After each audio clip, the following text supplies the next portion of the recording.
واقعہ سنیے کربلا کا ایک نیک شخص جس کی دکان کربلا میں تھی، عطر بیچتا تھا، تسبیحیں، سجدگاہیں، لوگ آتے تھے اس سے لیتے تھے، بوڑھا شخص، پورے کربلا میں مشہور کہ اس سے بڑا کوئی تہجد گزار نہیں، لوگوں نے زبان سے کبھی جھوٹ نہ سنا، غیبت نہ سنی، ہمیشہ نیکی کی باتیں اور نیکی کی باتیں کرتا۔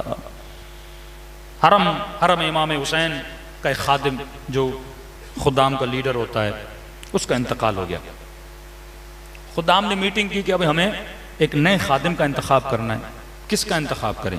تو سب نے کہا وہ جو عطر فروش، نام مجھے یاد نہیں، شیخ حسن یا کوئی نام تھا، وہ سب سے بڑا نیک ہے، متدین ہے، پورے کربلا میں مشہور ہے کہ اس سے بڑا کوئی نیک نہیں۔ اس کے پاس آئے، شیخ صاحب اگر ہم چاہتے ہیں کہ آپ، یہ فریضہ ہر آدمی کی تمنا ہے کہ امام حسین کے حرم کا خادم بن، ہم خدام کا آپ کو ہیڈ بنانا چاہتے ہیں، کیونکہ نیچے خادم ہیں، ہیڈ بھی ایسا ہو جن کو دیکھ کر وہ انسپائر ہوں، متقی ہو، پرہیزگار ہو۔ اس نے کہا نہیں، میں گنہگار، میں خطا کار، یہ عہدہ، میں اس عہدے کے قابل نہیں ہوں۔ بڑا اصرار کہ ہمارے پاس کوئی نہیں، اس نے مان لیا۔ کہتا ایک ہفتہ گزرا، صبح حرم جاتا تھا، شام کو اپنی دکان پہ آتا تھا، تھوڑی خدمات کرتا تھا، کبھی جھاڑو دے دیا، کبھی مولا کے دروازے، مختلف چیزوں کی دیکھ بھال کرتا تھا۔ ایک ہفتے کے بعد کیا دیکھا، مولا کے حرم کے صحن میں شور شرابہ بپا ہے۔ دوڑا دوڑا آفس سے نکلا، صحن میں آیا، بھائی کیا ہوا ہے؟ دیکھا ایک خاتون ہے جو چیخ رہی ہے، خادموں کو ڈانٹ رہی ہے۔ آیا، میری بہن مسئلہ کیا ہے، کیا ہوا ہے؟ کہ آپ کیسے خادم ہو، آپ کی ڈیوٹی کیا ہے؟ یہاں ظاہر امام حسین کی حفاظت ہو، اس کے سامان کی حفاظت ہو، میں مولا کے حرم میں آئی ہوں اور یہاں پہ میرا پرس چوری ہو گیا ہے، میرا پیسہ، میرا سب کچھ اس پرس میں تھا۔ اس نے کہا میں معذرت کرتا ہوں، ایک ہفتہ ہوا ہے میں نے یہ عہدہ سنبھالا ہے، میں دیکھتا ہوں، دیکھ بھال کرتا ہوں، ڈھونڈتے ہیں۔ اس نے کہا نہیں، یہاں میرا پرس چوری ہوا ہے۔ اس نے کہا حرم کے دروازے بند کر دو، دروازے بند کی، جتنے لوگ تھے ان کا میں معذرت چاہتا ہوں، میں نہیں کہہ رہا کہ آپ سب چور ہیں، لیکن اس خاتون کا دل مطمئن کرنے کے لیے مجھے چیکنگ کرنی پڑی، سب کی چیکنگ کی، لیکن پرس نہیں ملا۔ خاتون اور غصے میں آ گئی، کہنے لگی میں سب کو بتاؤں گی میرا پرس تو نے چوری کیا ہے۔ بندہ خدا میں نے کیسے چوری کیا؟ کہ تمہاری ڈیوٹی ہے کہ میرا پرس مجھے ڈھونڈ کے دو، اگر نہیں ڈھونڈ کے دو گے میں شور و شرابہ کروں گی۔ اس نے کہا امام حسین کی ظاہر ہو، مجھے 3-4 دن کی مہلت دو، میں تمہارا پرس تمہیں ڈھونڈ کے دے دوں گا۔ خاتون نے کہا ٹھیک ہے، چلی گئی اپنے ہوٹل پر۔ 3 دن کہتا ہے ادھر ادھر بہت ڈھونڈا، لیکن خاتون کا پرس نہیں ملا۔ کہتا 3 دن کے بعد مولا سے توسل کیا، مولا میں تو عہدہ سنبھالنا ہی نہیں چاہتا تھا، اگر شروع سے میری بدنامی ہو گئی، یہ خاتون آئے گی پھر بدنامی کرے گی، مولا آپ کا حرم، آپ کے ظاہر، آپ ہی بتائیے میں کروں تو کیا کروں؟ کہتا رو رو کے سو گیا، خواب کے عالم میں ایک منظر دیکھتا ہے۔ کیا دیکھتا ہے کہ حرم امام حسین ہے، اس حرم امام حسین پر ایک چھوٹی سی کرسی ہے، اس کرسی پر خود سید الشہداء کھڑے، امام حسین کھڑے، ظاہر زیارت کر رہے ہیں۔ امام فرماتا ہے میرے ظاہرو جمع ہو جاؤ، میں تجھے بتاؤں کہ میرا چور کون ہے۔ خواب کے عالم میں دیکھ رہے کہ سارے ظاہر جمع ہوئے، میں بھی دوڑا دوڑا گیا کہ مولا چور کا نام بتائیں گے، خاتون کے پرس کا پتہ چل جائے گا۔ لوگوں نے کہا مولا چور کون ہے؟ امام نے فرمایا میرا چور یہ شیخ ہے، اس نے چوری کیا ہے۔ کہتا مولا کے قدموں میں گرا۔ میں نے کہا مولا میں نے کب آپ کی چوری کی؟ مولا میں نے کب اس خاتون کا پرس چرایا؟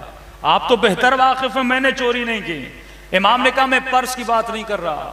کہ مولا کس چیز کی بات کرے؟ فرمایا شیخ اتنے سالوں سے تو میری خاک کے شفا کو بیچ رہا ہے، کیا تم نہیں جانتا یہ زمین حسین نے خود اپنے لیے لی تھی، اپنے زائروں کے لیے وقف کی تھی؟ تجھے نہیں پتا میری خاک کو میری اجازت کے بغیر تسبیح اور سجدگاہیں بنا کے تو بیچ رہا ہے؟ تو سب سے بڑا میرا چور ہے، آج تک تو نے جو کمایا میری خاک سے کمایا ہے۔ کہتے ہیں مولا واللہ مجھے نہیں پتا تھا کہ یہ کوئی شرعن حرام ہے آپ کی خاک کو بیچنا۔ فرمایا شیخ جتنا مال میری خاک سے کمایا ہے میرے زائروں کو پلٹا دے۔ رہی بات اس خاتون کے پرس کی، فرمایا میرے حرم کے باہر ایک فقیر بیٹھتا ہے، اس نے اس خاتون کا پرس چرایا ہے، لیکن تجھے حق نہیں تو اس کی عزت کو پامال کرے۔ فقیر بھی ہے تو حسین کے در کا فقیر ہے۔ کل جانا وہیں پہ سو رہا ہوگا، اس کے بستر کے نیچے اس نے مٹی کے اندر پرس چھپا ہے، پرس کو نکالنا اور اسے کہنا کہ تو حسین کے در کا فقیر ہے، آج کے بعد چوری نہ کر، تجھے جو چاہیے حسین تجھے عطا کریں گے۔ کہتا نیند سے اٹھا، اس فقیر کے پاس گیا، نیچے سے پرس نکالا، فقیر ڈر گیا، ہاتھوں کو جوڑ کے کہا میرا ٹھکانہ یہی ہے، مجھے اٹھانا نہیں، میری عزت کو پامال نہ کرنا۔ کہ تیری عزت کی گارنٹی حسین نے لے لی ہے، بس پیغام یہ دیا ہے میرے ظاہروں سے چوری نہ کیا کر، تجھے جو چاہیے حسین سے مانگا کر، حسین تجھے عطا کریں گے۔ اس خاتون کو بلاتا ہے، اسی کیفیت میں جس کیفیت میں امام حسین صحن میں کھڑے تھے، شیخ کھڑا ہو جاتا ہے، کہتا لوگوں جمع ہو جاؤ، میں تجھے بتاؤں حسین کا چور کون ہے۔ ازالے گناہ، گناہ کیا ہے، گناہ کا پتہ چلا، اب خود اپنے گناہ کا ازالہ کر رہا ہے۔ یہ ہے اپنے نفس کو رون دینا، یہ ہے اپنے گناہ سے معافی کر لینا۔ اگر ایسا نہ کرتا بھائی لوگوں کو پتہ چلے گا میری عزت کا کیا ہوگا، میری آبرو کو کیا ہوگا۔ عزت دینے والا خدا ہے، آبرو دینے والا خدا ہے۔ کیا لوگ تجھے عزت دیں گے، لوگ تجھے آبرو دیں گے؟ وہیں پر کھڑا ہو گیا، کہنے لگا لوگوں جمع ہو جاؤ، میں تجھے بتاؤں حسین کا چور کون ہے۔ لوگ جمع ہو گئے، اس نے کہا حسین کا سب سے بڑا چور میں خود ہوں۔